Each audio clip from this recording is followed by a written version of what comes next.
미국이 발칵 뒤집혔습니다. 트럼프 정부의 방위비 인상 계획이 완전히 무너졌기 때문입니다.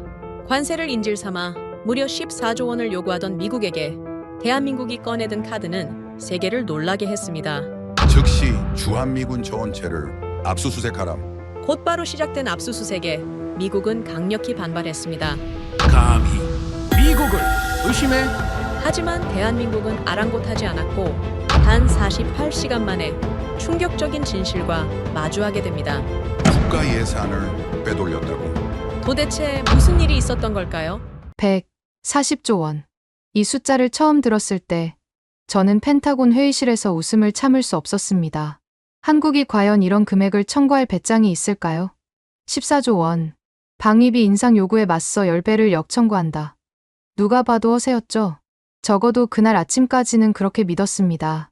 워싱턴에서 날아온 통첩문에는 명확히 적혀 있었어요. 불응시 주한미군 철수. 우리가 던진 카드는 완벽했습니다. 그런데 말입니다. 10분 후에 일어난 일은 제 20년 군 경력 중 가장 충격적인 순간이었습니다. 저는 리처드 맥코넬, 당시 주한미군 캠프 험프리스 운영참모였습니다. 평택 기지의 모든 행정과 회계를 총괄하는 자리였죠. 그날은 2025년 9월 14일 월요일 새벽이었습니다. 워싱턴에서 최종 통첩이 발송된 직후였어요. 브래드 하워드 NSC 동부가 보좌관이 화상으로 연결되어 있었습니다. 그의 표정은 승리를 확신한 도박사 같았죠. 맥코넬, 한국 정부가 항복 선언까지 얼마나 걸릴 것 같나? 그가 물었을 때 저는 자신 있게 답했습니다. 48시간이면 충분합니다. 그때 통신 담당 소위가 급히 들어왔습니다. 손에 든 태블릿이 떨리고 있었어요. 대령님, 청와대에서 공식 전문이 도착했습니다. 저는 대수롭지 않게 받아들었죠. 어차피 항의나 재고 요청이겠거니 했습니다. 첫 줄을 읽는 순간 제 손이 멈췄습니다. 대한민국 정부는 2015년부터 2025년까지 미군 기지 이용료 140조 원을 소급 정산합니다. 즉시 감사를 개시합니다. 하워드의 얼굴이 화면에서 굳어졌습니다. 뭐라고? 다시 읽어봐. 저는 천천히 다시 읽었어요. 140조 원. 10년간의 미납 이용료. 즉시 감사 개시. 단어 하나하나가 폭탄처럼 떨어졌습니다. 회의실 분위기가 순식간에 바뀌었습니다. 방금 전까지 웃던 장교들의 얼굴에서 혈색이 빠졌어요. 누군가 중얼거렸습니다. 이건 블러핑이야. 그럴 리 없어. 하지만 다음 순간 들어온 보고가 모든 걸 바꿨습니다. CNN 속보입니다. 통신병이 모니터를 켰습니다. 앵커가 흥분한 목소리로 말하고 있었어요. 한국 정부, 미국의 14조 원 요구에 140조 원으로 맞대응. 전례 없는 외교 충돌이 시작됐습니다. 화면이 바뀌자 청와대 대변인이 나타났습니다. 침착한 목소리로 말하더군요. 우리는 그동안 제공한 토지와 시설에 대한 정당한 대가를 요구하는 것입니다. 그 순간 하워드가 소리쳤습니다. 저것들이 미쳤나? 하지만 저는 뭔가 다른 걸 느꼈습니다. 한국 대변인의 눈빛에 확신이 있었거든요. 허세가 아니라 준비된 자의 자신감이었습니다. 저는 즉시 서버실로 달려갔습니다. 뭔가 이상한 예감이 들었거든요. 기지 내부 서버를 확인하는 순간 제 등골이 서늘해졌습니다. 접속 로그에 낯선 흔적이 있었어요. 한국 국방부 IP였습니다. 언제부터였을까요? 기록을 거슬러 올라가니 무려 3년 전부터였습니다. 대령님, 이게 무슨... 기술 담당 대위가 말을 잇지 못했습니다. 화면에는 우리가 극비로 분류했던 회계 파일들의 접근 기록이 빼곡히 떠 있었어요. 2019년 무기 구매 내역, 2020년 시설 공사비, 2021년 인건비 지출, 모든 게 노출되어 있었습니다. 더 충격적인 건 다음이었습니다. 접근 기록을 분석하자 특정 패턴이 보였어요. 매달 5일, 15일, 25일, 정확히 열흘 간격으로 접속했더군요. 마치 정기 감사를 하듯이 말입니다. 그들은 3년간 조용히 우리를 감시하고 있었던 겁니다. 이거 보십시오. 대위가 화면을 가리켰습니다. 최근 접속 기록에 특이한 파일명이 있었어요. 알파 코드라인. 저는 순간 얼어붙었습니다. 그건 장교들의 개인 계좌와 연결된 극비 파일이었거든요. 그때 깨달았습니다. 그들은 그냥 청구한 게 아니었어요. 철저히 준비된 일격이었습니다.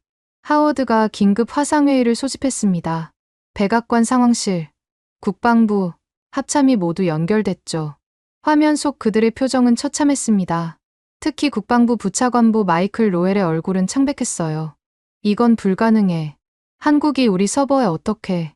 로엘의 말이 끝나기도 전에 새로운 속보가 떴습니다. 한국 감사원, 미군 회계 불일치 4,800억 원 발견. 회의실이 술렁거렸습니다. 4,800억이라니요? 그것도 불일치라는 표현을 썼습니다. 횡령이라고 직접 말하지 않았지만 누구나 알 수 있는 암시였죠. 그때 강서윤 국방부 대외전략국장의 성명이 발표됐습니다. 우리는 정당한 권리를 행사할 뿐입니다. 주한미군 시설은 한국 영토이며 우리는 주권국가로서 감사할 권한이 있습니다. 주권국가. 이 단어가 회의실을 무겁게 눌렀습니다. 우리는 늘 한국을 보호받는 국가로만 봤었죠. 그런데 그들이 들고 나온 건 보호비가 아니라 이용료였습니다. 관점이 완전히 뒤집힌 거예요. 펜타곤에서 긴급 지시가 내려왔습니다. 모든 회계 자료를 봉인하고 감사를 거부하라. 하지만 이미 늦었습니다. 한국 정부는 우리가 대응하기도 전에 다음 수를 둔 상태였어요. 청와대가 감사단 파견을 공식 발표했습니다. 보좌관이 보고했을 때 저는 손이 떨리는 걸 느꼈습니다. 화면에 뜬 감사단 명단을 보니 국세청, 감사원, 국방부 합동팀이었어요. 그것도 60명 규모였습니다. 더 놀라운 건 감사단장 이름이었습니다. 강서윤. 방금 성명을 발표한 바로 그 사람이었죠. 군사 전문가가 아니라 회계 전문가를 단장으로 보낸 겁니다. 메시지는 명확했어요. 이건 군사 문제가 아니라 돈 문제라는 거였죠. 하워드가 책상을 내리쳤습니다.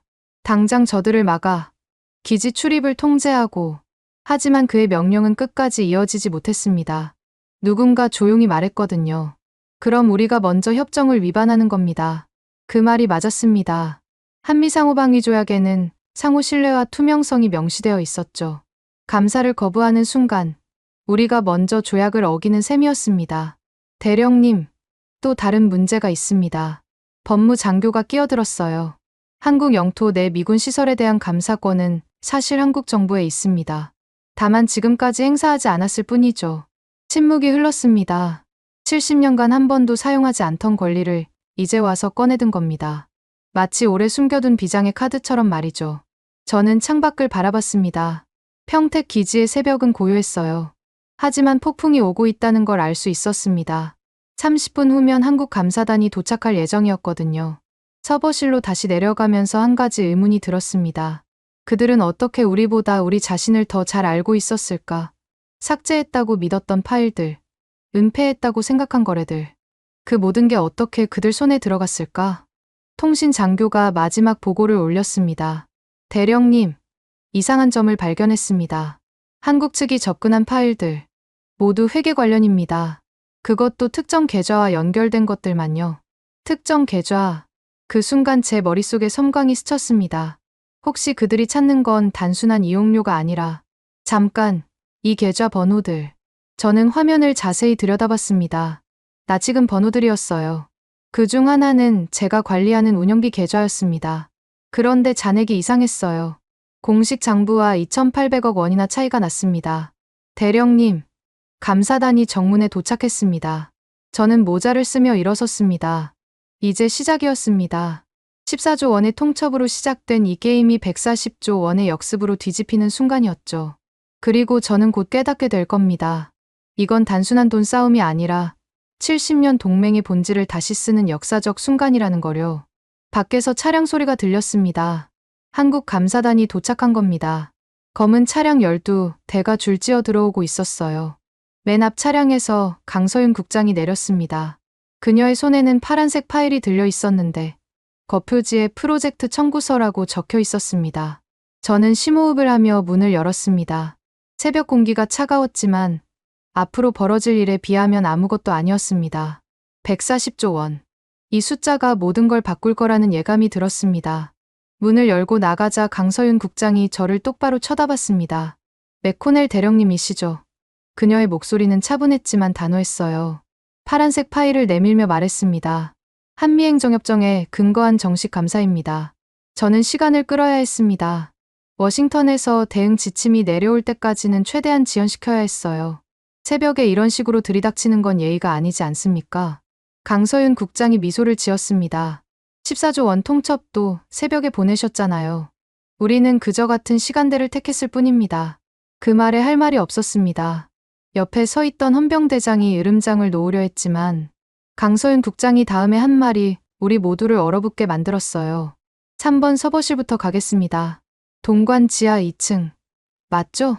제 손이 멈췄습니다. 3번 서버실은 극비 시설이었어요. 건물 배치도에도 없는 공간이었죠. 그런데 그녀는 정확한 위치를 알고 있었습니다. 누군가 내부 정보를 넘긴 게 분명했어요. 그건 보안구역입니다.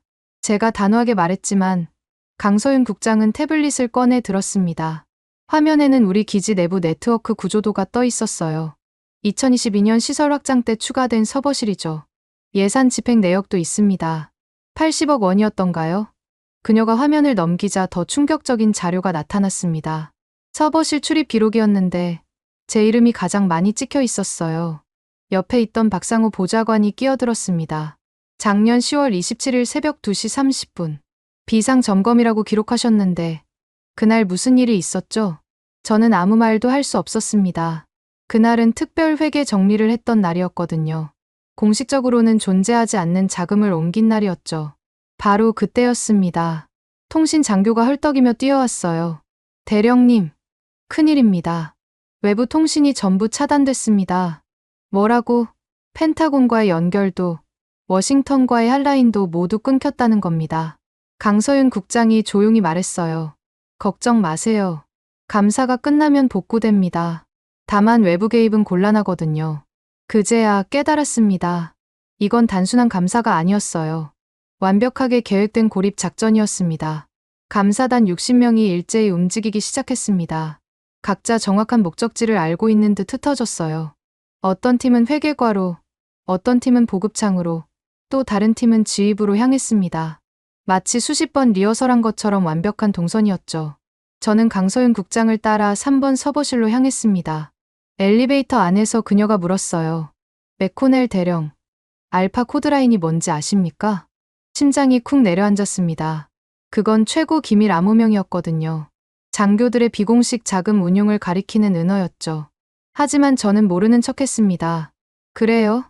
그녀가 의미심장하게 웃었습니다. 곧 아시게 될 겁니다. 서버실에 도착하자 한국 측 기술진이 이미 대기하고 있었습니다. 노트북을 서버에 연결하더니 빠른 속도로 뭔가를 입력하기 시작했어요. 화면의 숫자와 코드가 정신없이 스쳐 지나갔습니다. 여기 있네요. 기술 요원이 말했습니다. 2019년부터 시작된 거래 내역들.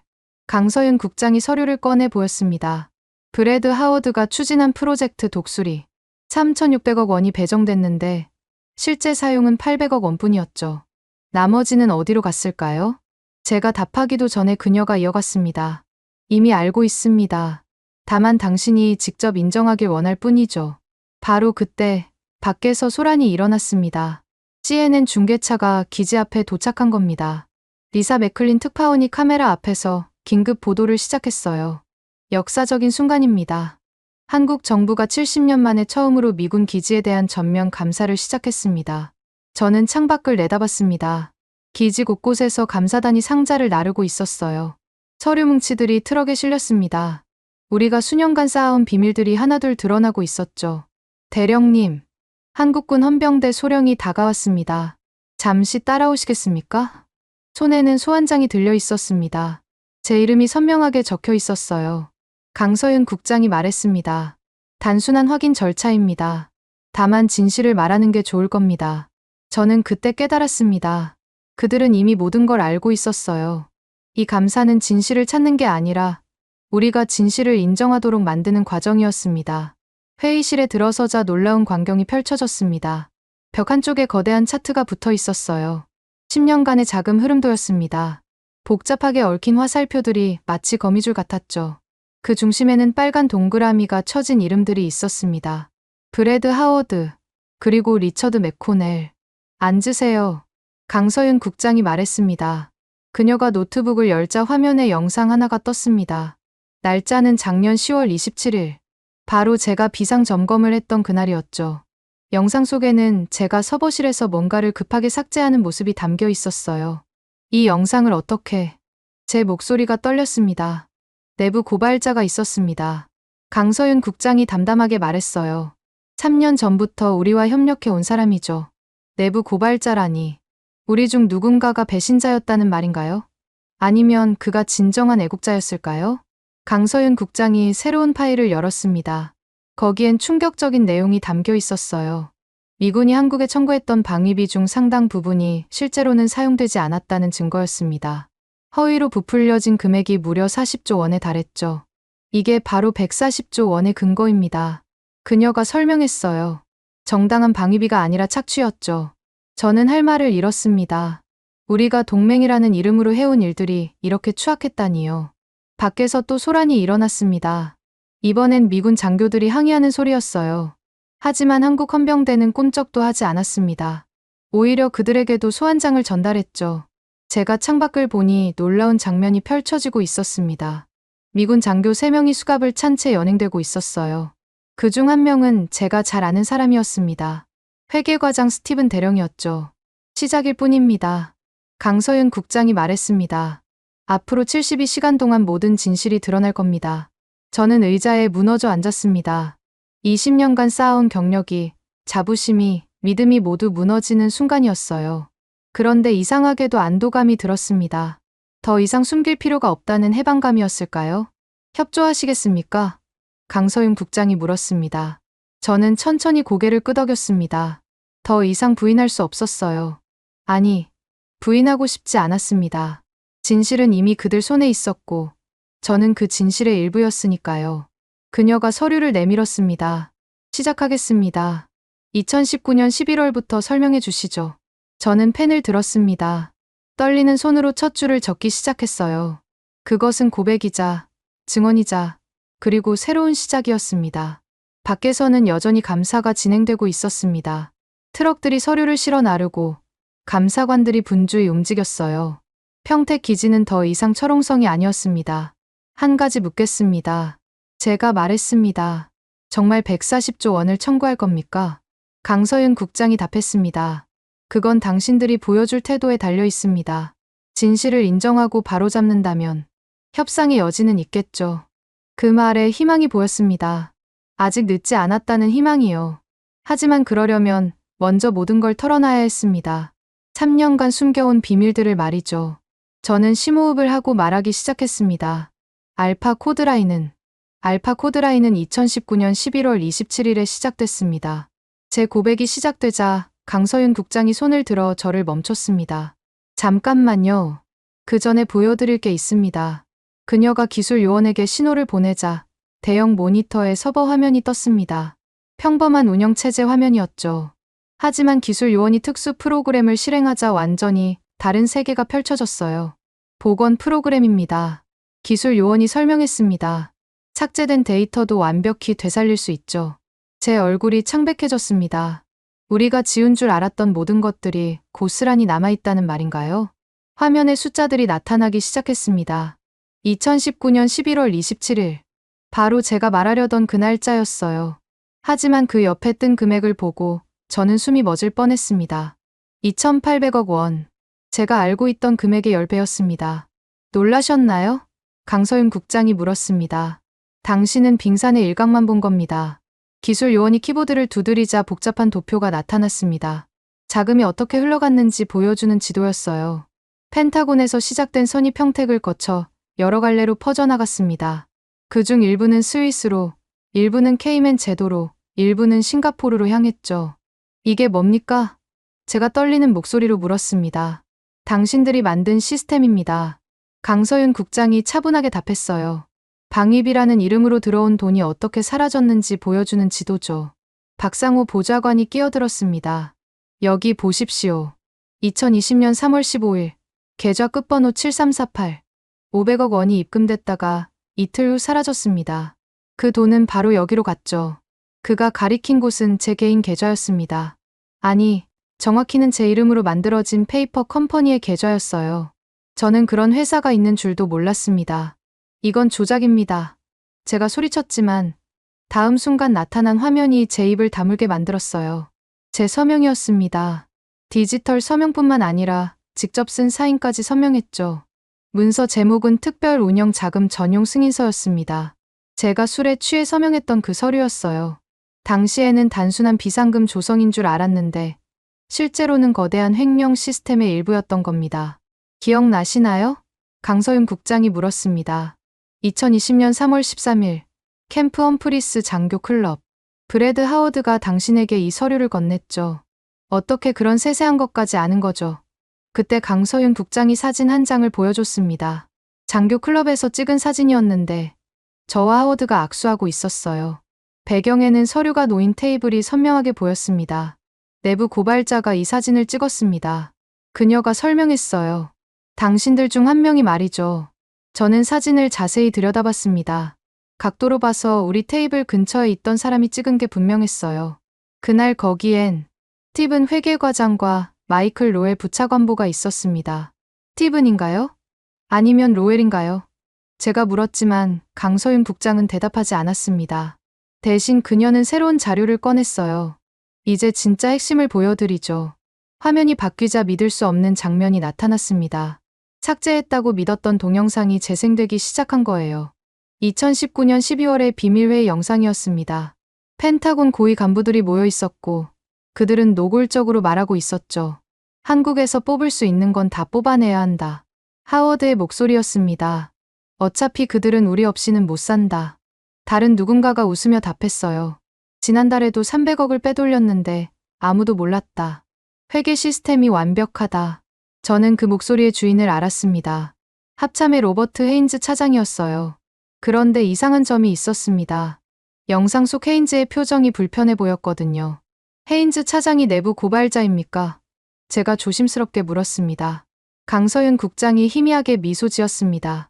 계속 보세요. 영상이 계속 재생됐습니다. 회의가 끝날 무렵 헤인즈가 한마디 했어요. 하지만 언젠가는 들통날 겁니다. 한국인들이 바보는 아니니까요. 하워드가 비웃었습니다. 그들이 뭘 알겠나? 우리가 주는 정보만 믿을 수밖에 없다. 바로 그 순간이었습니다. 카메라 각도가 살짝 움직였어요. 누군가 의도적으로 촬영 각도를 조정한 것 같았죠. 그리고 화면 구석에 작은 메모가 잠깐 비쳤습니다. 정의는 반드시 온다라고 적혀 있었어요. 이 영상은 누가 찍은 겁니까? 제가 물었습니다. 그건 중요하지 않습니다. 강서윤 국장이 답했어요. 중요한 건 이제 모든 증거가 확보됐다는 거죠. 기술 요원이 다시 키보드를 두드렸습니다. 이번엔 은행 거래 내역이 줄줄이 나타났어요. 복잡한 금융 용어들 사이에서 몇 가지 패턴이 보였습니다. 매달 특정일에 특정 금액이 빠져나가는 패턴이었죠. 2,800억 원. 박상우 보좌관이 계산기를 두드렸습니다. 지난 3년간 빼돌린 총액입니다. 저는 믿을 수 없었습니다. 제가 관여한 건 기껏해야 100억 원 정도였는데 실제 규모는 그것의 28배였다니요. 당신은 졸이었습니다. 강서윤 국장이 말했어요. 하워드와 그의 일당이 당신을 이용한 거죠. 필요하면 당신에게 모든 책임을 뒤집어 씌울 계획이었을 겁니다. 그 말이 가슴에 꽂혔습니다. 저는 스스로 공범자인 줄 알았는데 사실은 희생양이었던 거예요. 그때 밖에서 급한 발소리가 들렸습니다. 문이 벌컥 열리더니 헌병이 들어왔어요. 국장님, 긴급 상황입니다. 스티븐 대령이 자백했습니다. 강서윤 국장이 일어섰습니다. 뭐라고 했습니까? 모든 걸 인정했습니다. 그리고 헌병이 잠시 망설이다 말했어요. 맥코넬 대령은 아무것도 모르는 바지 사장이었다고 증언했습니다. 저는 충격에 휩싸였습니다. 스티븐이 절 감쌌다고요? 왜죠? 강서윤 국장이 저를 돌아봤습니다. 이제 이해하십니까? 당신은 피해자이기도 했습니다. 하지만 그렇다고 책임이 없는 건 아니죠. 그녀가 새로운 서류를 꺼냈습니다. 이제 선택하셔야 합니다. 전면 협조하고 증언하시겠습니까? 아니면 공범으로 기소되시겠습니까? 저는 잠시 고민했습니다. 하지만 답은 이미 정해져 있었어요. 더 이상 거짓에 가담하고 싶지 않았습니다. 협조하겠습니다. 제가 말했습니다. 모든 걸 말씀드리죠. 강서윤 국장이 고개를 끄덕였습니다. 좋은 선택입니다. 그럼 처음부터 다시 시작하죠. 하워드와 언제 처음 만났습니까? 저는 심호흡을 했습니다. 이제부터가 진짜 시작이었어요. 그동안 쌓인 거짓의 탑을 하나씩 무너뜨리는 작업이 시작된 거죠. 2018년 가을이었습니다. 제가 말하기 시작했어요. 하워드가 처음 평택에 왔을 때.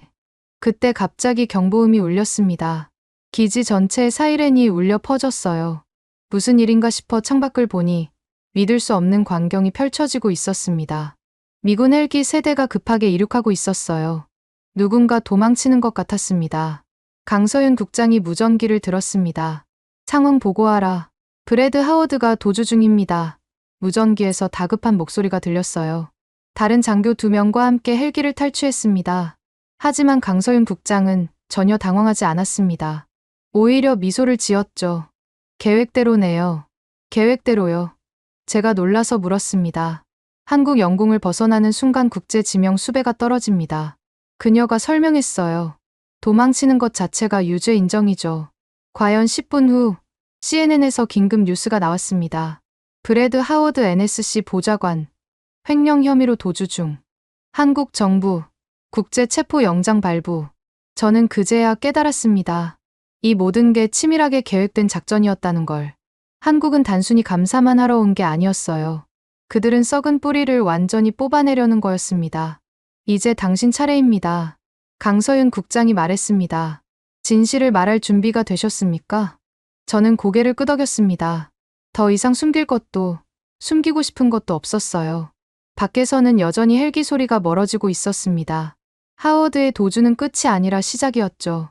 이제 진짜 청산이 시작되는 거였습니다. 하워드가 도주한 지 6시간 후 워싱턴은 발칵 뒤집혔습니다. 저는 여전히 감사실에 있었지만 CNN을 통해 펜타곤의 혼란을 실시간으로 지켜볼 수 있었어요. 국방장관이 긴급 기자회견을 열었는데 그의 얼굴은 창백했습니다. 개인의 일탈입니다. 그가 말했지만 기자들은 믿지 않았죠. 하워드 보좌관의 행동은 미국 정부와 무관합니다. 하지만 다음 질문이 그를 궁지에 몰았습니다. 그럼 왜 다른 장교들도 함께 도주했습니까? 2,800억 원은 어떻게 설명하실 건가요? 강서윤 국장이 태블릿을 건네며 말했습니다. 워싱턴에서 긴급 보고서가 회람되고 있습니다. 당신도 봐야 할 것 같네요. 화면에 뜬 문서는 미 국방부 감찰관실에서 작성한 내부 보고서였습니다. 제목이 충격적이었어요. 주한미군 회계 비리 조사 최소 3명 연루 추정. 보고서를 읽어 내려가던 제 손이 멈췄습니다. 거기에 제 이름이 있었거든요. 그것도 주요 관련자 명단 맨 위에 말이죠. 그런데 이상한 점이 있었어요. 제 이름 옆에 물음표가 붙어 있었습니다. 이게 뭡니까? 제가 물었습니다. 미국 측도 당신의 역할을 정확히 모른다는 뜻이죠. 박상호 보좌관이 설명했어요. 공범인지 희생양인지 확실하지 않은 거예요. 그때 전화가 울렸습니다. 강서윤 국장이 받더니 제게 건넸어요. 당신을 찾습니다. 맥코넬? 전화기 너머로 익숙한 목소리가 들렸습니다. 마이클 로웰 부차관보였어요. 지금 무슨 짓을 하는 거야? 진실을 말하고 있습니다. 제가 답했습니다. 미쳤군. 로웰의 목소리가 날카로워졌어요. 그럼 우리 모두 끝장이야. 너도 알잖아. 이건 단순한 횡령이 아니라고. 그 말에 등골이 서늘해졌습니다. 맞았어요. 이건 돈 문제를 넘어선 무언가가 있었습니다. 10분 안에 그곳을 빠져나와. 로웰이 다급하게 말했어요. 헬기를 보낼 테니. 저는 전화를 끊었습니다. 도망칠 생각은 없었어요. 오히려 이제야 진실과 마주할 용기가 생겼죠. 강서윤 국장이 저를 유심히 바라봤습니다. 도망칠 기회를 포기했네요. 더 이상 거짓 속에 살고 싶지 않습니다. 제가 대답했어요. 그리고 알고 싶습니다. 제가 정확히 무엇에 가담했는지 말이죠. 그녀가 고개를 끄덕이며 새로운 파일을 열었습니다. 그럼 보여드리죠. 당신이 서명한 문서들입니다. 화면에 수십 개의 문서가 떴습니다. 제 서명이 선명하게 찍혀 있었어요. 그런데 내용을 읽어보니 제가 알던 것과 완전히 달랐습니다. 이건 제가 서명한 게 아닙니다. 제가 더듬거렸어요. 아니, 서명은 했지만 내용이 바뀌었어요. 맞습니다. 강서윤 국장이 확인해줬어요. 당신은 비상운영금 조성 서류에 서명했지만 나중에 내용이 조작됐죠. 무기 구매 대금을 빼돌리는 문서로 바뀐 겁니다. 그 순간 모든 퍼즐이 맞춰졌습니다. 저는 정말 바지사장이었어요. 하워드와 그의 일당이 제 서명을 악용한 거였죠. 증거가 있습니까? 제가 물었습니다. 박상호 보좌관이 노트북을 돌려보였습니다. 문서의 메타데이터를 분석했습니다. 원본 작성일과 수정일이 다릅니다. 당신이 서명한 후 일주일 뒤에 내용이 바뀌었어요. 믿을 수 없었습니다. 그들이 그렇게 치밀하게 저를 이용했다니. 하지만 동시에 안도감도 들었어요. 적어도 제가 의도적으로 그런 거대한 횡령에 가담한 건 아니었으니까요. 그때 또 전화가 왔습니다. 이번엔 로버트 헤인즈 합참 차장이었어요. 맥코넬, 정신 차려. 헤인즈의 목소리는 침착했습니다. 지금 내가 하는 일이 무엇을 의미하는지 알아? 한미동맹이 무너질 수도 있어. 동맹이 거짓 위에 세워졌다면 무너져야죠. 제가 답했습니다. 헤인즈가 한숨을 쉬었어요. 너무 순진하군. 세상은 그렇게 단순하지 않아. 하지만 진실은 단순합니다. 제가 말했어요. 우리가 잘못했고, 이제 책임을 져야 합니다. 전화가 끊겼습니다. 강서윤 국장이 작게 박수를 쳤어요. 용기 있는 선택입니다. 하지만 저는 불안했습니다. 제가 아는 것보다 훨씬 큰 무언가가 숨어 있는 것 같았거든요. 국장님, 하나 묻겠습니다. 제가 말했어요. 2,800억은 빙산의 일각이라고 하셨죠. 전체 규모는 얼마입니까? 강서윤 국장이 잠시 망설이다 답했습니다.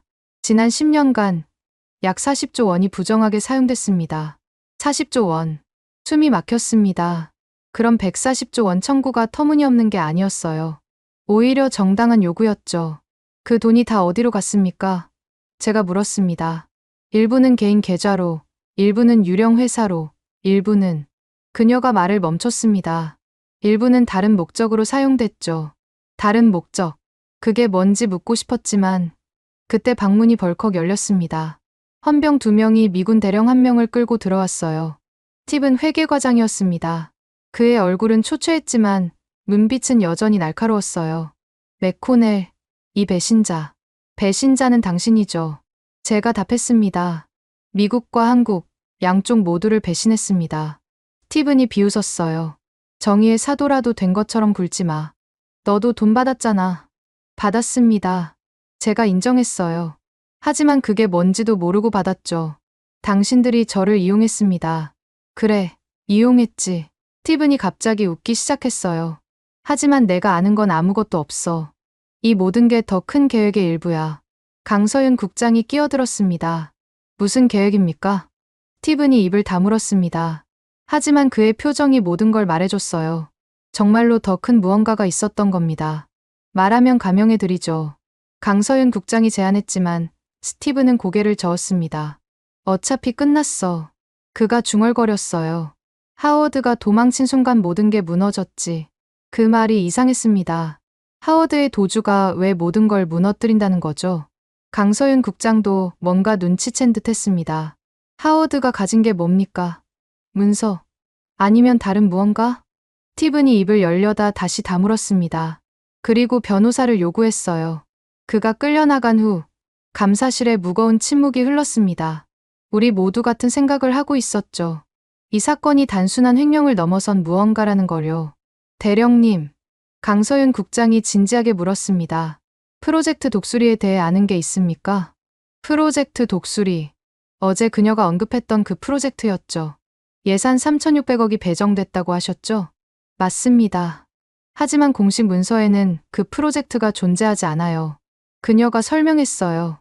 완전한 블랙 프로젝트였죠. 블랙 프로젝트. 의회 승인도 감사도 받지 않는 비밀 작전. 그런데 왜 한국 땅에서? 제가 곰곰이 생각하다 떠오른 게 있었습니다. 작년 겨울 이상한 일이 있었습니다. 모두가 제게 집중했어요. 새벽에 수송기가 여러 대 왔었어요. 공식 기록에는 없는 비행이었죠. 그리고 뭔가를 실어 날랐습니다. 뭘 실어 날랐습니까?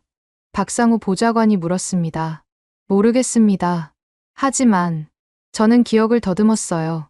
컨테이너에 방사능 표시가 있었습니다. 강서윤 국장의 얼굴이 굳어졌습니다. 방사능이요? 그때 갑자기 조명이 꺼졌습니다. 정전이었어요. 하지만 몇 초 후 비상 발전기가 작동했죠. 붉은색 비상등이 켜지면서 감사실이 기묘한 분위기에 휩싸였습니다. 이것도 계획입니까? 제가 물었습니다. 아닙니다. 강서윤 국장이 무전기를 들었어요. 상황 보고하라. 외부에서 전력을 차단했습니다. 응답이 왔어요. 미군 측이 기지 전체 전력을 끊었습니다. 설마 무력으로 감사를 방해하려는 건가요? 하지만 강서윤 국장은 침착했습니다. 걱정 마세요. 우리도 준비가 되어 있습니다. 그녀가 말했어요. 오히려 이걸로 그들이 얼마나 필사적인지 알 수 있죠. 확실히 그랬습니다. 단순한 횡령이라면 이렇게까지 할 필요가 없었어요. 뭔가 더 큰 비밀을 숨기려는 것 같았습니다. 맥코넬 대령. 강서윤 국장이 제게 다가왔어요. 이제 결심하셔야 합니다. 끝까지 진실을 밝힐 건가요? 아니면 여기서 멈출 건가요? 저는 창밖을 봤습니다. 비상등에 비친 평택 기지가 마치 전쟁터 같았어요. 하지만 이건 총성 없는 전쟁이었죠. 진실과 거짓의 전쟁이었습니다. 끝까지 가겠습니다. 제가 말했어요. 더 이상 숨길 것도 없고 잃을 것도 없습니다. 강서윤 국장이 고개를 끄덕였습니다. 좋습니다. 그럼 이제 진짜 작전을 시작하죠. 진짜 작전. 지금까지는 서막이었단 말인가요? 그녀가 암호를 입력하자 노트북에 새로운 화면이 떴습니다. 한국 지도였는데 여러 지점에 빨간 점이 찍혀 있었어요. 72시간 후 이 모든 지점에서 동시에 감사가 시작됩니다. 그녀가 설명했어요. 미군 기지 전체에 대한 전면 감사죠. 저는 숨이 막혔습니다. 이건 단순한 감사가 아니었어요. 70년 한미 관계의 대전환점이 될 사건이었죠. 72시간 후면 모든 게 끝납니다. 강서윤 국장의 말이 끝나자마자 기지 전체에 방송이 울려 퍼졌습니다. 미군 사령관의 목소리였어요. 모든 한국 감사단은 즉시 기지에서 철수하라. 이것은 명령이다. 하지만 강서윤 국장은 전혀 동요하지 않았습니다. 오히려 시계를 확인하더니 미소를 지었죠. 정확히 예상한 시간입니다. 이제 시작이군요. 뭐가 시작입니까? 제가 물었지만 곧 답을 알게 됐습니다. 창밖에서 엄청난 굉음이 들렸어요. 하늘을 올려다보니 한국군 헬기 수십 대가 기지 상공을 선회하고 있었습니다. 그리고 정문에서는 장갑차들이 줄지어 들어오고 있었죠. 이건 침공입니다. 누군가 무전기로 외쳤지만 강서윤 국장이 정정했습니다. 침공이 아닙니다. 시연이죠. 우리가 원한다면 언제든 이 기지를 통제할 수 있다는 시연입니다. 그녀가 손짓하자 대형 스크린에 군산 기지 영상이 떴습니다. 거기서도 똑같은 일이 벌어지고 있었어요. 한국군이 미군 기지를 포위한 겁니다. 아니, 정확히는 자국 영토 내 외국군 기지를 감싸 안은 거였죠. 대령님, 박상호 보좌관이 태블릿을 건넸습니다. 이걸 보셔야 할 것 같습니다. 화면에는 CNN 생중계가 떠 있었습니다. 리사 맥클린이 흥분한 목소리로 보도하고 있었어요. 전례 없는 상황입니다. 한국군이 자국 내 미군 기지를 사실상 봉쇄했습니다. 그런데 놀랍게도 단 한 발의 총성도 없습니다. 카메라가 패닝하자 드론 수백 대가 하늘을 수놓고 있는 장면이 잡혔습니다. 각 드론에는 태극기가 달려 있었어요. 평화로운 시위인 동시에 압도적인 힘의 과시였죠. 제 전화가 울렸습니다. 펜타곤이었어요. 화면에 뜬 얼굴은 국방장관이었습니다. 맥코넬, 지금 거기서 무슨 일이 벌어지고 있는 거야? 한국이 주권을 행사하고 있습니다. 제가 답했어요. 주권. 이건 적대 행위야. 장관이 소리쳤지만 저는 이제 다르게 보였습니다. 장관님, 한국 영토에서 한국군이 이동하는 게 왜 적대 행위입니까? 제가 되물었어요. 우리가 그동안 무엇을 착각하고 있었는지 아십니까? 전화가 끊겼습니다. 아마 저를 배신자로 낙인 찍었겠죠. 하지만 이상하게도 후련했어요. 강서윤 국장이 일어섰습니다. 이제 핵심을 보여드리죠. 따라오세요. 우리는 감사실을 나와 지휘통제실로 향했습니다. 거기엔 이미 한국 기술진이 대기하고 있었어요.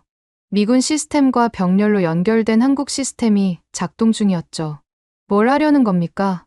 제가 물었습니다. 전력 통제 시연입니다. 강서윤 국장이 설명했어요. 한국이 공급하는 전력 없이 이 기지가 얼마나 버틸 수 있을까요? 순간 깨달았습니다. 평택 기지의 전력은 한국 전력망에서 공급받고 있었어요. 비상 발전기는 있지만 전체 기지를 운영하기엔 턱없이 부족했죠. 3, 2, 1. 강서윤 국장이 카운트다운을 했습니다. 시작. 스위치가 내려가는 순간 기지 절반이 어둠에 잠겼습니다. 비상 발전기가 작동했지만 핵심 시설만 겨우 유지할 뿐이었어요. 그런데 더 놀라운 일이 벌어졌습니다. 금융 시스템을 확인해 보세요. 박상호 보좌관이 말했어요. 화면에 미군 운영 계좌들이 떴습니다. 하나둘씩 빨간색으로 바뀌더니 동결이라는 표시가 떴어요. 한국은행에 있는 미군 관련 계좌가 모두 정지된 겁니다. 이건 불법입니다. 지휘통제실에 있던 미군 장교가 외쳤어요. 불법이요? 강서윤 국장이 차분하게 답했습니다.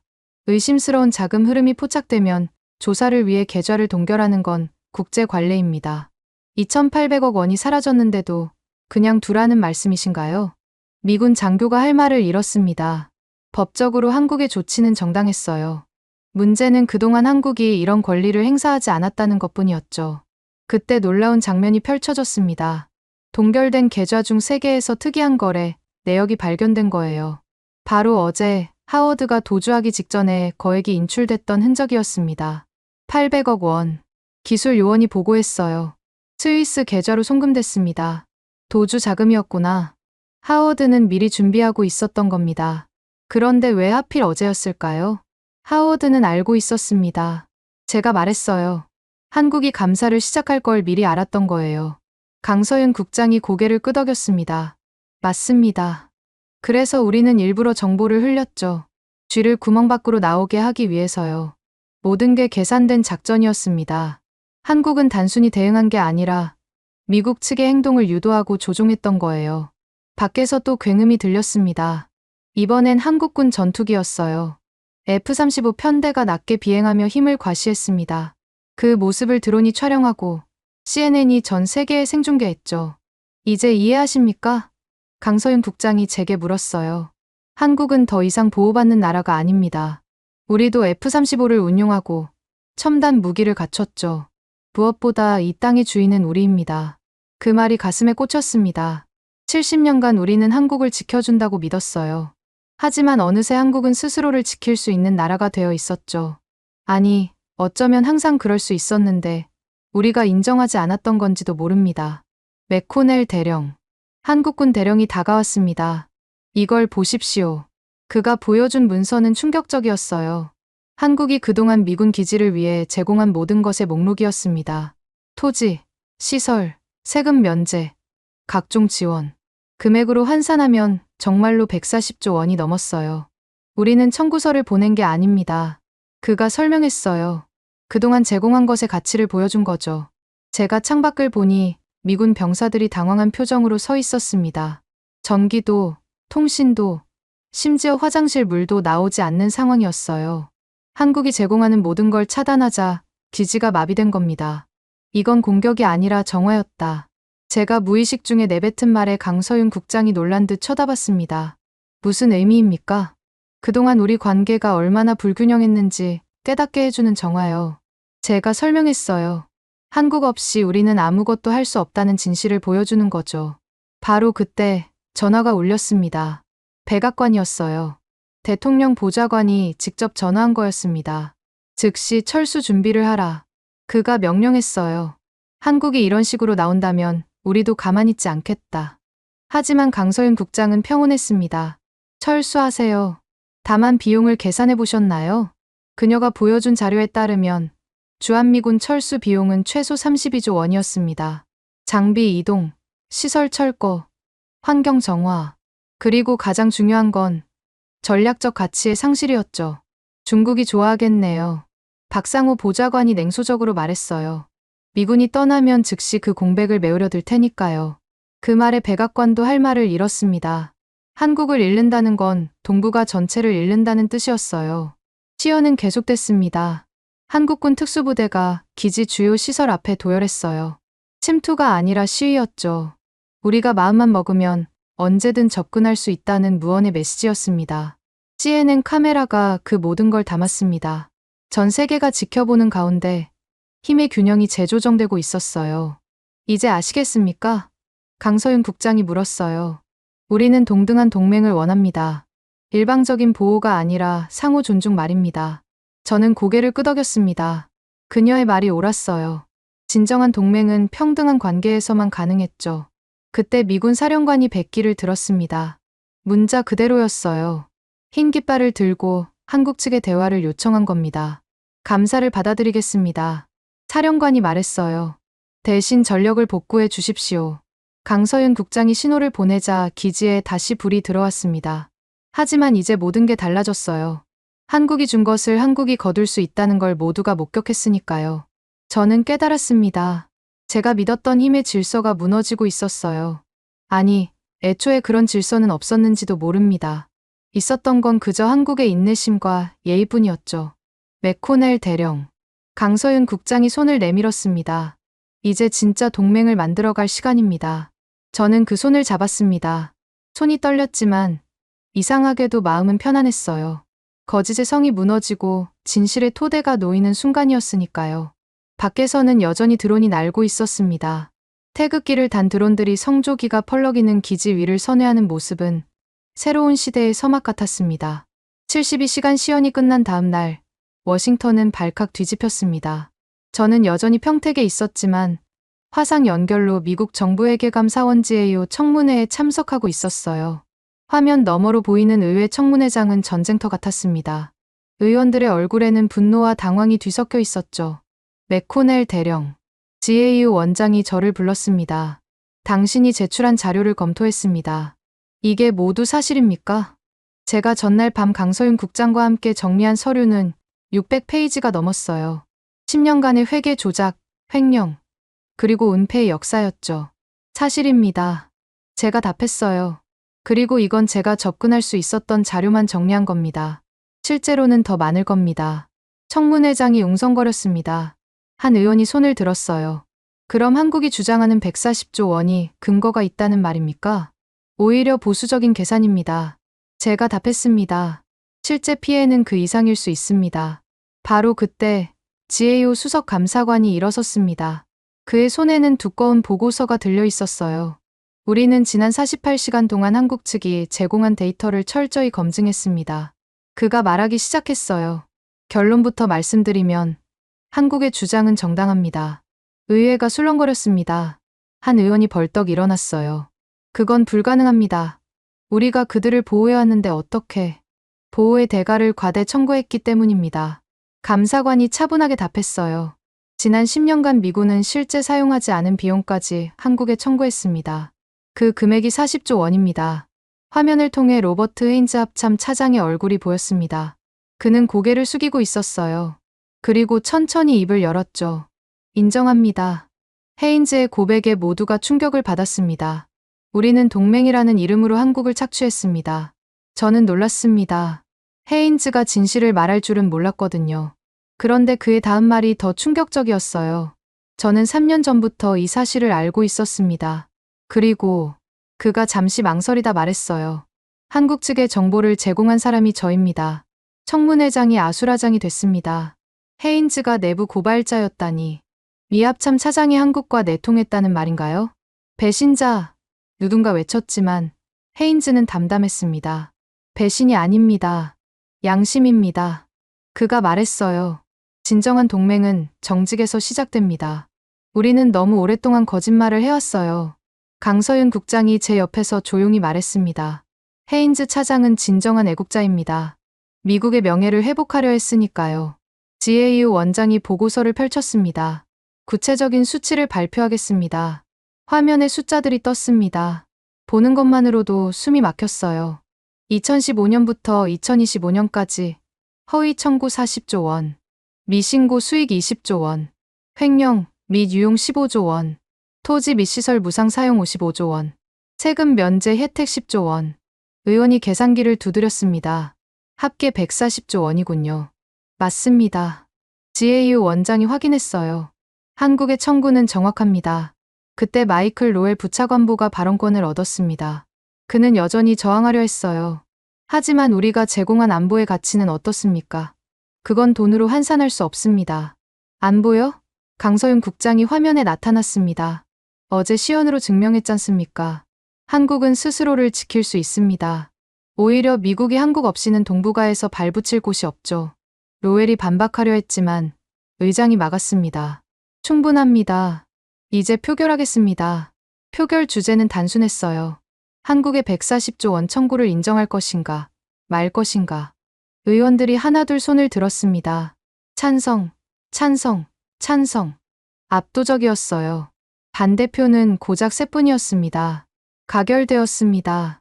의장이 망치를 두드렸어요. 미국 정부는 한국의 정당한 요구를 인정합니다. 저는 그 순간 무언가 무너지는 소리를 들었습니다. 그건 제 안의 오만이었을까요? 아니면 미국의 헤게모니였을까요? 맥코넬 대령. 의장이 저를 불렀습니다. 당신의 증언에 감사합니다. 덕분에 진실이 밝혀졌습니다. 하지만 저는 기쁘지 않았어요. 오히려 슬펐습니다. 70년 동맹이 이렇게 추악한 거래로 얼룩져 있었다니. 청문회가 끝난 후 저는 평택 기지 사무실에서 긴 편지를 쓰기 시작했습니다. 미 국방장관 앞으로 보낼 공식 증언서였어요.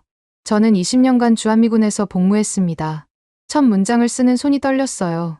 그동안 저는 한국을 지켜준다고 믿었습니다. 하지만 진실은 달랐습니다.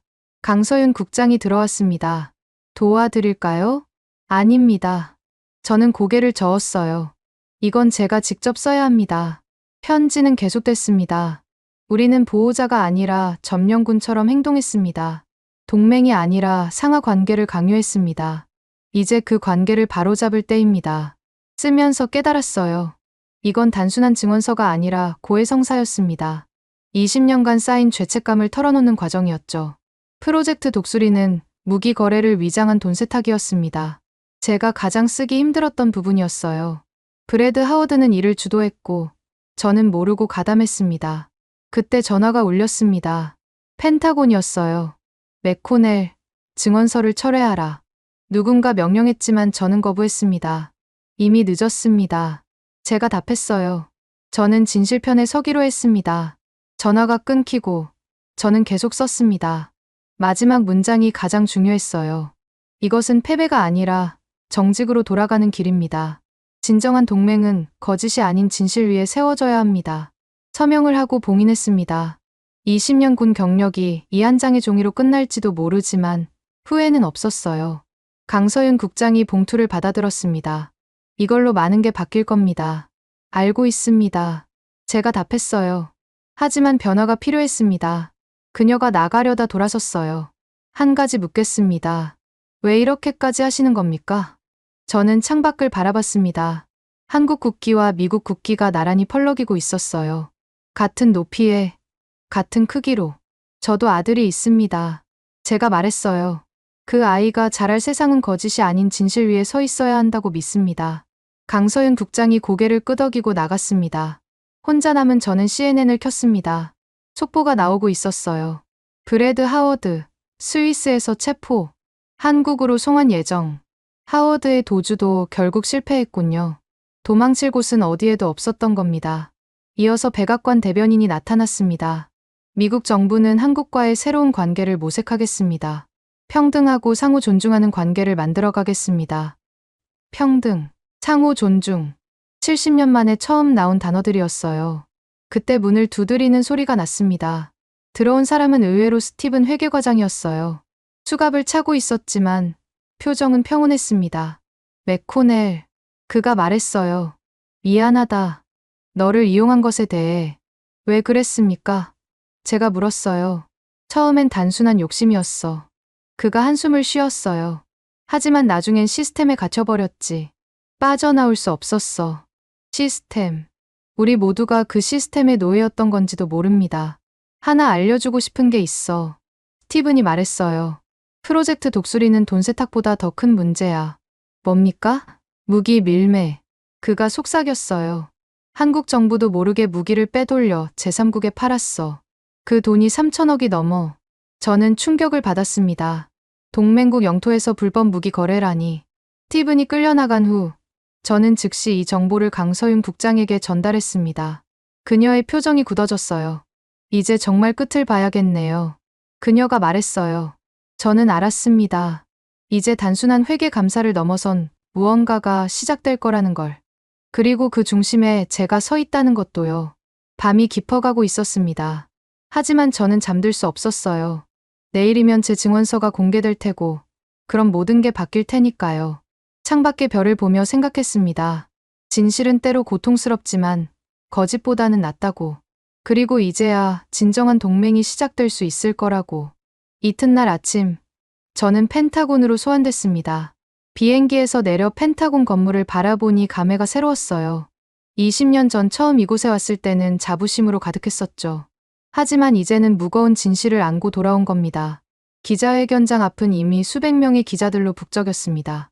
CNN, BBC, NHK, 전 세계 언론이 모여 있었어요. 오늘 발표될 내용이 역사를 바꿀 거라는 걸 모두가 알고 있었죠.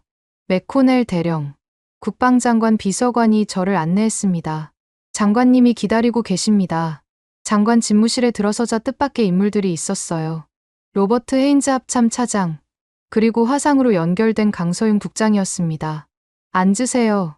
국방장관이 말했어요. 그의 표정은 지쳐 보였습니다. 오늘 발표할 내용을 최종 검토하겠습니다. 책상 위에는 한미 파트너십 2025라고 적힌 문서가 놓여 있었어요. 한미 관계의 새로운 청사진이었죠. 맥코넬 대령의 증언서를 읽었습니다. 장관이 말했어요. 충격적이지만 진실입니다. 그가 문서를 펼쳤습니다. 첫 페이지에는 굵은 글씨로 이렇게 적혀 있었어요. 상호 존중과 투명성에 기반한 새로운 한미동맹. 이제 인정할 때입니다. 장관이 한숨을 쉬었어요. 우리가 한국을 동등한 파트너로 대하지 않았다는 거요. 헤인즈 차장이 끼어들었습니다. 숫자로 말하겠습니다. 한국의 140조 원 청구. 전액 인정합니다. 저는 놀랐습니다. 미국이 그 거대한 금액을 모두 인정한다니요. 하지만 일시불은 불가능합니다. 장관이 이어갔어요. 대신 향후 20년간 분할 상환하고 그동안 방위비 분담금은 면제하기로 했습니다. 강서윤 국장이 화면에서 고개를 끄덕였습니다. 한국 정부도 동의했습니다. 중요한 건 돈이 아니라 인정이니까요. 그때 비서관이 들어왔어요. 장관님, 시간입니다. 우리는 모두 일어섰습니다. 기자회견장으로 가는 복도를 걸으며 장관이 제게 말했어요. 맥코넬, 당신이 옳았습니다. 진실을 말하기로 한 건 말입니다. 기자회견장에 들어서자 플래시 세례가 쏟아졌습니다. 단상에는 이미 마이크가 수십 개 설치되어 있었어요. 장관이 연단에 섰고 저와 헤인즈는 그 뒤에 섰습니다. 시진사 숙녀 여러분, 장관이 입을 열었어요. 오늘 우리는 역사적인 발표를 하게 됐습니다. 기자들이 숨을 죽였습니다. 카메라들이 일제히 장관을 향했어요. 미국은 한국의 140조 원 소급 정산 요구를 전액 수용합니다. 회견장이 술렁거렸습니다. 기자들이 서로 속삭이기 시작했어요. 하지만 장관은 계속했습니다. 지난 10년간 우리는 동맹이라는 이름 아래 정당하지 못한 이익을 취했습니다. 이제 그 잘못을 인정하고 바로잡겠습니다. 대형 스크린에 영상이 떴습니다. 군산 기지 상공을 날던 한국 드론들의 모습이었어요. 평화로운 시위였지만 그 메시지는 강력했죠. 한국은 더 이상 우리의 보호가 필요한 나라가 아닙니다. 장관의 목소리가 떨렸어요. 그들은 스스로를 지킬 수 있는 강한 나라입니다. 그리고 그가 잠시 멈췄다가 말했습니다. 한국은 비용이 아닌 정의의 파트너입니다. 그 순간 기자석 한쪽에서 박수가 터져 나왔습니다. 한국 기자였어요. 그리고 그 박수가 점점 퍼져나갔습니다. 일본 기자들도 유럽 기자들도 박수를 치기 시작했어요. 저는 그 광경을 보며 눈시울이 뜨거워졌습니다. 70년 만에 처음으로 진정한 인정이 이루어진 순간이었으니까요. 질문 받겠습니다. 장관이 말했자 수십 개의 손이 올라갔어요. 뉴욕타임스입니다. 브래드 하워드와 횡령 사건은 어떻게 처리하실 겁니까? 하워드는 이미 체포됐고 한국으로 송환될 예정입니다. 헤인즈 차장이 답했어요. 관련자 모두 엄정하게 처벌할 것입니다. BBC입니다. 이번 사건이 다른 동맹국과의 관계에도 영향을 미칠까요? 장관이 고개를 끄덕였습니다. 당연합니다. 우리는 모든 동맹과의 관계를 재검토할 것입니다. 일방적인 관계가 아닌 상호 존중의 관계로 전환하겠습니다. 그때 한국 기자가 손을 들었어요. 맥코넬 대령님께 질문입니다. 내부 고발을 결심한 이유가 뭡니까? 제가 마이크 앞에 섰습니다. 수백 개의 눈이 저를 바라봤어요. 저는 20년간 한국을 지킨다고 믿었습니다. 제 목소리가 회견장에 울렸어요. 하지만 진실은 달랐습니다. 우리가 지킨 게 아니라 그들이 우리를 바로 세웠습니다. 침묵이 흘렀습니다. 그리고 다시 박수가 터졌어요. 이번엔 미국 기자들도 박수를 쳤습니다. 스크린이 바뀌며 AURIT Partnership 2025 로고가 떴습니다. 새로운 한미 관계의 상징이었죠. 투명성, 상호 존중, 정의. 이 세 단어가 로고 아래 적혀 있었어요. 이제 구체적인 내용을 발표하겠습니다. 장관이 자료를 펼쳤어요. 첫째, 주한미군 철수 계획은 전면 취소됩니다. 둘째, 140조 원은 20년 분할 상환합니다. 셋째, 모든 회계는 한국과 공동 감사를 받습니다. 넷째, 그가 잠시 숨을 고른 뒤 말했어요. 한국군과 미군은 완전히 동등한 지위를 갖습니다. 더 이상 상하 관계가 아닙니다. 기자 한 명이 일어섰습니다. 중국 기자였어요. 이것은 미국의 패배 아닙니까? 장관이 고개를 저었습니다. 아닙니다. 이것은 승리입니다. 거짓에서 진실로, 오만에서 겸손으로 나아가는 승리입니다. 그때 뜻밖의 사람이 입을 열었습니다. 일본 NHK 기자였어요. 일본도 비슷한 감사를 요구한다면 어떻게 하시겠습니까? 장관이 미소를 지었습니다. 환영합니다. 투명한 관계가 진정한 동맹의 기초니까요. 기자회견이 계속되는 동안 저는 무언가 바뀌고 있음을 느꼈어요. 단순히 한미 관계만이 아니라 전 세계 질서가 재편되고 있었죠. 가디언지입니다. 맥코넬 대령님, 미국 내에서 배신자라는 비난도 있는데요. 제가 다시 마이크 앞에 섰습니다. 배신이 아닙니다. 각성입니다. 우리가 너무 오랫동안 잠들어 있었던 겁니다.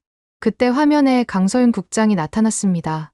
서울에서 생중계로 연결된 거였어요. 한국 정부를 대표해 말씀드립니다. 그녀의 목소리가 울렸어요. 우리는 과거를 묻지 않을 것입니다. 대신 미래를 함께 만들어 가겠습니다. 장관이 고개를 숙였습니다. 감사합니다. 그 관용에 보답하겠습니다. 순간 기자석에서 누군가 울먹이는 소리가 들렸어요. 한국계 미국인 기자였습니다. 그녀는 손수건으로 눈물을 닦으며 말했어요. 70년 만입니다. 진정한 평등을 인정받은 게. 그 말에 회견장 분위기가 숙연해졌습니다. 역사의 무게가 느껴지는 순간이었어요. 장관이 마지막 발표를 했습니다. 오늘부로 프로젝트 정예를 시작합니다. 모든 해외 미군 기지의 회계를 투명하게 공개하고 주둔국과 공동 감사를 실시하겠습니다. 이건 혁명이었습니다. 미국이 스스로 헤게모니를 내려놓고 평등을 선택한 거였어요. 마지막 질문 받겠습니다. 장관이 말했어요. CNN의 리사 맥클린이 손을 들었습니다. 이 모든 변화가 한 사람의 용기에서 시작됐다고 봐도 될까요? 맥코넬 대령의 용기 말입니다. 장관이 저를 바라봤습니다. 그렇습니다. 한 사람의 양심이 역사를 바꿨습니다. 다시 박수가 터졌습니다. 이번엔 기립박수였어요. 미국 기자들도, 외국 기자들도 모두 일어나 박수를 쳤습니다. 저는 그 박수를 받으며 생각했습니다. 이건 제가 받는 게 아니라 진실이 받는 거라고. 그리고 이제야 시작이라고. 기자회견이 끝나고 무대를 내려오는데 헤인즈 차장이 제게 악수를 청했습니다. 고생했네, 맥코넬. 그가 말했어요. 자네가 진정한 군인이야. 저는 그의 손을 잡았습니다. 차장님도 그렇습니다. 내부 고발, 쉽지 않은 결정이었을 텐데요. 진실은 언젠가 드러나기 마련이지. 그가 미소 지었어요. 우리는 그 시간을 앞당긴 것뿐이야.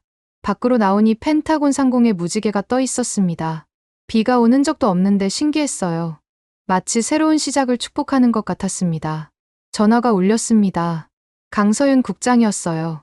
수고하셨습니다. 대령님. 그녀의 목소리가 따뜻했어요. 덕분에 새 역사가 시작됐습니다. 아직 끝난 게 아닙니다. 제가 답했어요. 이제 시작이죠. 맞습니다. 그녀가 동의했어요. 하지만 좋은 시작입니다. 전화를 끊고 하늘을 올려다봤습니다. 구름 사이로 햇빛이 쏟아지고 있었어요. 저는 깨달았습니다. 우리가 지킨 게 아니라 그들이 우리를 바로 세웠다는 걸. 한국이 보여준 용기와 정의가 미국을 각성시켰다는 걸. 그리고 이제 진정한 동맹이 시작된다는 걸. 펜타곤을 떠나며 뒤를 돌아봤습니다. 그 거대한 건물이 오늘따라 작아 보였어요. 아니, 어쩌면 제가 커진 건지도 모릅니다. 진실의 무게를 견딜 만큼 말이죠. 일주일 후, 저는 다시 평택 기지에 있었습니다. 하지만 이번엔 다른 목적이었어요. 공식적인 화해 행사가 열리는 날이었죠. 새벽 5시, 저는 기지 중앙 광장으로 향했습니다. 그곳에서 강서윤 국장이 기다리고 있었어요. 잘 지내셨나요? 그녀가 물었습니다. 덕분에요. 저는 미소 지었습니다. 이제 편히 잠들 수 있게 됐습니다. 우리는 나란히 서서 동이 트는 하늘을 바라봤습니다. 곧 있을 국기 개양식을 기다리는 중이었죠. 오늘은 특별한 의미가 있었어요. 처음으로 한국 국기와 미국 국기가 정확히 같은 높이에 올라갈 예정이었거든요. 140조 원. 강서윤 국장이 조용히 말했습니다. 기억나세요? 일주일 전 대령님이 이 숫자를 믿을 수 없다고 했었죠. 지금도 믿기 힘듭니다. 제가 인정했어요. 하지만 이제 그 의미를 알게 됐습니다. 무슨 의미인가요? 정산이 아니라 정이었습니다. 제가 답했어요. 돈이 아니라 신뢰의 검산표였죠. 그녀가 고개를 끄덕였습니다. 맞습니다. 우리가 원했던 건 돈이 아니었어요. 인정이었죠. 병사들이 하나둘 모여들기 시작했습니다. 한국군과 미군이 섞여서 도열했어요. 예전엔 따로 서 있었는데 오늘은 달랐습니다. 어깨를 나란히 하고 서 있었죠. 정산은 끝났습니다. 강서윤 국장이 공식적으로 선언했어요. 이제 새로운 시작입니다. 저는 주머니에서 작은 노트를 꺼냈습니다. 지난 일주일 동안 쓴 회고록의 마지막 부분이었어요. 읽어봐도 될까요? 제가 물었고 그녀가 고개를 끄덕였습니다. 70년 전 우리는 이 땅에 왔습니다. 보호자로서, 수호자로서 왔다고 믿었죠. 하지만 어느새 우리는 주인 행세를 하고 있었습니다. 그들의 땅에서, 그들의 하늘 아래서 말입니다. 동쪽 하늘이 점점 밝아지고 있었습니다. 첫 햇살이 기지를 비추기 시작했어요. 한국은 우리에게 청구서를 보냈습니다. 140조 원이라는 천문학적 금액이었죠. 하지만 그들이 진짜 요구한 건 돈이 아니었습니다. 존중이었고 평등이었으며 정이었습니다. 국기 개양대 앞에 의장대가 섰습니다. 한국군과 미군이 번갈아가며 서 있었어요. 우리는 그들을 지켰다고 믿었지만 사실은 그들이 우리를 지탱해 줬습니다. 우리는 보호자였다고 생각했지만 실은 그들이 우리를 보호해 줬습니다. 거짓과 오만으로부터 말입니다. 나팔 소리가 울려 퍼졌습니다. 두 개의 국기가 동시에 올라가기 시작했어요. 태극기와 성조기가 나란히 같은 속도로, 같은 높이로 올라갔습니다. 이제 깨달았습니다. 제가 회고록을 마무리했어요. 한국은 하천국이 아니라 심장이었습니다. 동북아의 심장, 평화의 심장, 그리고 정의의 심장이었습니다. 국기가 정점에 도달했습니다. 아침 햇살에 두 국기가 나란히 펄럭였어요. 그 모습이 너무나 아름다웠습니다. 감동적이네요. 강서윤 국장이 말했습니다. 그 회고록 출판하실 건가요? 아마도요. 제가 답했어요. 다음 세대가 알아야 할 진실이니까요. 그때 하늘에서 윙소리가 들렸습니다. 드론들이 떠오르고 있었어요. 수백 대의 드론이 하늘에 글자를 만들기 시작했습니다. Partnership 2025. 새로운 동맹의 이름이었죠. 저것도 계획하신 건가요? 제가 물었습니다. 아닙니다. 강서윤 국장이 놀란 듯 말했어요. 저건, 병사들이 자발적으로 준비한 모양이네요. 한국군과 미군 병사들이 함께 드론을 조종하고 있었습니다. 그들의 얼굴에는 미소가 가득했어요. 상관의 명령이 아니라 스스로의 의지로 새로운 관계를 축하하고 있었죠. 저는 그 광경을 보며 눈시울이 붉어졌습니다. 진정한 화해는 위에서 만드는 게 아니라 아래에서 시작되는 거였어요. 맥코넬 대령. 누군가 불렀습니다. 돌아보니 미군 사령관이었어요. 펜타곤에서 연락이 왔습니다. 명예 제대를 제안하더군요. 연금도 보장하고요. 명예 제대. 체면을 지키며 떠날 수 있는 기회였죠. 하지만 저는 고개를 저었습니다. 남겠습니다. 제가 말했어요. 여기서 새로운 관계를 만들어가는데 도움이 되고 싶습니다. 사령관이 놀란 표정을 지었지만 곧 이해한다는 듯 고개를 끄덕였어요. 좋은 선택입니다. 강서윤 국장이 말했습니다. 대령님 같은 분이 필요해요. 양쪽을 다 이해하는 사람이요. 햇빛이 점점 강해지고 있었습니다. 기지 전체가 황금빛으로 물들었어요. 한 가지 약속하고 싶습니다. 제가 말했어요. 다시는 거짓이 진실을 가리지 않도록, 오만이 겸손을 짓밟지 않도록 지켜보겠습니다. 강서윤 국장이 손을 내밀었습니다. 저도 약속하죠. 한국도 오만하지 않겠습니다. 오늘의 승리가 내일의 교만이 되지 않도록 하겠습니다. 우리는 악수를 했습니다. 그 순간 카메라 플래시가 터졌어요. 아마 역사에 남을 사진이 될 거였습니다. 한국과 미국이 진정한 동맹으로 거듭난 순간을 포착한 사진이요. 행사가 끝나고 사람들이 흩어질 때 저는 혼자 남아 기지를 둘러봤습니다. 일주일 전과 똑같은 건물, 똑같은 풍경이었지만 모든 게 달라 보였어요. 대령님, 젊은 한국군 병사가 다가왔습니다. 감사합니다. 진실을 말해주셔서요. 저야말로 감사합니다. 제가 답했어요.